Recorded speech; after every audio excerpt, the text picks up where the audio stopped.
प्रयोग करते हैं। तुम कितने लोग वहां देखा, तो सेंटेंस होगा how many people did you see there. तुम कितने लोग वहां देखा, तो कितने लोग मतलब हो गया हाउ मैनी पीपल। वो कितनी किताब खरीदी है, how many books has she bought. यहाँ पर देखिए कितनी किताब मतलब हाउ मैनी बुक्स।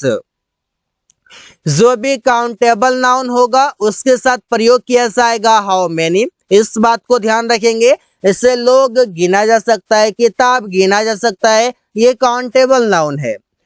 अमन कितने सेब खाया है, how many apples has Aman eaten. तो यहाँ पर ऐसे सेंटेंसेस कई सारे बना सकते हैं। हाउ मच का मतलब है कितना। इसका प्रयोग किया जाता है अनकाउंटेबल के साथ, जो कि आप इतना सा ध्यान में रखेंगे। कितना चीनी तुम खरीद रहे हो, how much sugar are you buying. यहाँ पर कितना चीनी मतलब हो गया हाउ मच शुगर, और चीनी को गिना नहीं जाता है, ये अनकाउंटेबल नाउन में आता है।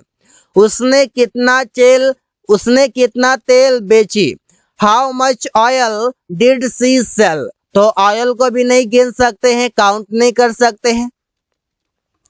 रमेश कितना पैसे कमाया, how much money did Ramesh earn. Money भी अनकाउंटेबल नाउन के अंदर आता है, इसलिए कितना पैसे के लिए अंग्रेजी बोलते हैं how much money. How often का मतलब है कितनी बार, जिससे बोलते हैं कितनी बार मतलब हाउ ऑफन। सेंटेंस है तुमने कितनी बार अंग्रेजी बोला। कितनी बार मतलब यहाँ पर बात किया जा रहा है कि कितने टाइम बोला, तो सेंटेंस होगा how often did you speak English. तुमने कितनी बार अंग्रेजी बोला। वो कितनी बार वो कर सकता है, how often can he do that. That का मतलब है यहाँ पर कोई भी चीज, कोई भी काम करना। How often can he do that. हम लोग कितनी बार मैच जीतेंगे, how often will we win the match. यहाँ पर आप देख सकते हैं कि हाउ ऑफन का प्रयोग किया जा रहा है। इसके बाद helping verb, subject, main verb, object. Suresh कितनी बार बाजार गया, how often did Suresh go to market. तो सेंटेंसेस बनाना काफी आसान है हाउ ऑफन की मदद से। हाउ लॉन्ग का मतलब है कितनी देर। कितनी देर मतलब हाउ लॉन्ग। जिससे हम बोलते हैं तुमने कितनी देर किताब पढ़ा, तो सेंटेंस होगा how long did you read the book. How long मतलब कितनी देर, कितनी समय, ऐसे भी बोल सकते हैं।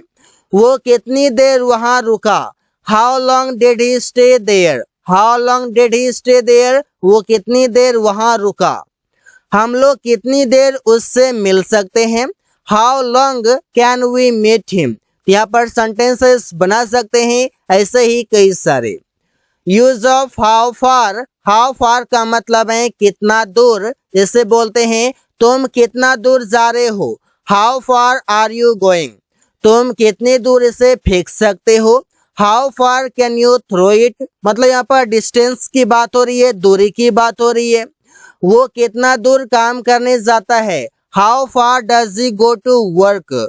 How far does he go to work, वो कितना दूर काम करने जाता है।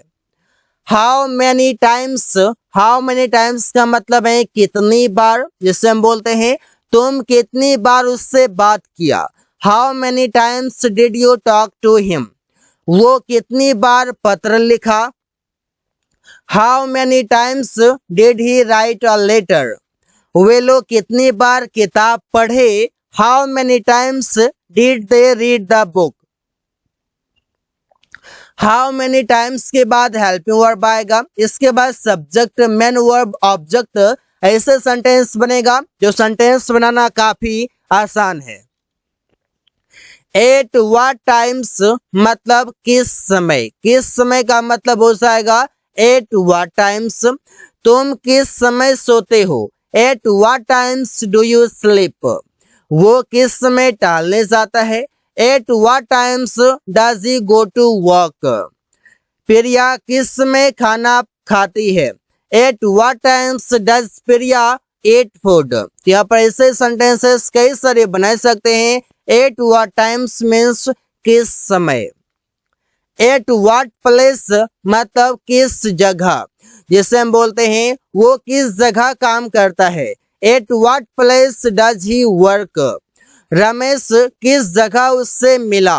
At what place did Ramesh meet him. छात्र किस जगह खेल रहा था। At what place were the students playing.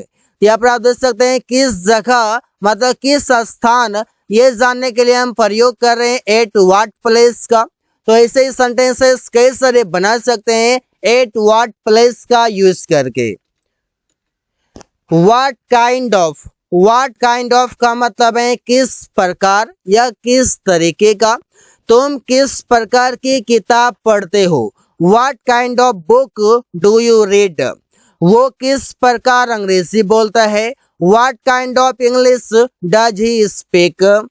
उसका भाई किस प्रकार की बाइक खरीदा। तो सेंटेंस होगा what kind of bike does his brother bought. तो ऐसे सेंटेंसेस बना सकते हैं व्हाट काइंड ऑफ मदद की मदद से।